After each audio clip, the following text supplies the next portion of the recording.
sebagainya. Hidroponik adalah budidaya tanaman yang memanfaatkan air. Cara menanam hidroponik bisa dilakukan juga di rumah, sekedar memanfaatkan botol dan pipa bekas. Teknik hidroponik ini hanya memerlukan perawatan yang sangat praktis. Contoh tanaman yang dapat dibudidayakan secara hidroponik itu biasanya kangkung. Nah, berikut saya sampaikan langkah-langkah menanam kangkung secara hidroponik. Yang pertama, kita dapat memasukkan benih kangkung ke dalam wadah penyemaian, bisa dengan media tanah dan lain-lain. Jika sudah tumbuh dan sejati, kita dapat memindahkan ke wadah yang lebih besar. Nah, untuk yang kedua, setelah disemai menggunakan hidroponik, kita tidak perlu mengangkat maupun memindahkan akarnya, menggunakan botol ke wadah yang lebih besar. Cara menyemainya sama dengan cara menanamnya. Yang pertama, memasukkan flanel atau media yang membuat tanaman ini lembab, lalu masukkan biji ke dalam air hingga tingginya 1 cm. Nah, untuk selanjutnya, kangkung akan bisa tumbuh dan panen jika sudah berumur 30 hari. Saat dipanen, potong daun muda kangkung, tidak usah menyebut akarnya ya adik-adik. Nah, untuk merawat hidroponik ini pun juga tidak sulit, tetapi harus memenuhi dan memperhatikan unsur. Yang pertama, diperlukan tempat yang terpapar angin untuk membawa oksigen yang diperlukan, seperti jendela atau balkon.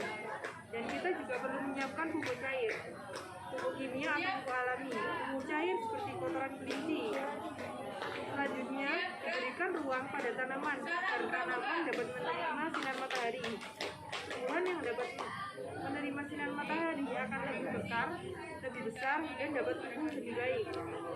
Jika ruangan tidak memiliki sudut yang terpapar matahari, bisa menggunakan lampu blue light atau lampu dari sinar matahari. Nah, mungkin sekian materi yang dapat saya sampaikan. Mungkin adik-adik ada yang ditanyakan. Siap? Saya atas nama mahasiswa dari KPDB. Bertanya apa saja kelebihan dari sekian, terima kasih. Untuk hidroponik ini memiliki banyak kelebihan ya, Di. Yang pertama, untuk cara tanam hidroponik ini tidak membutuhkan tanah karena air yang digunakan sebagai media utamanya.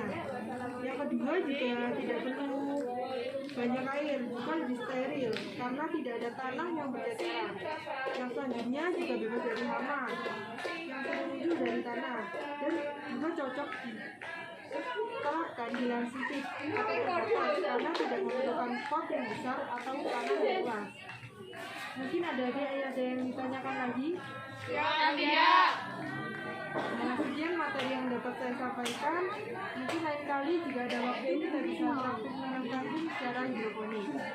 Sebelum mengakhiri acara pada pagi hari ini, marilah kita berdoa. Berdoa mulai.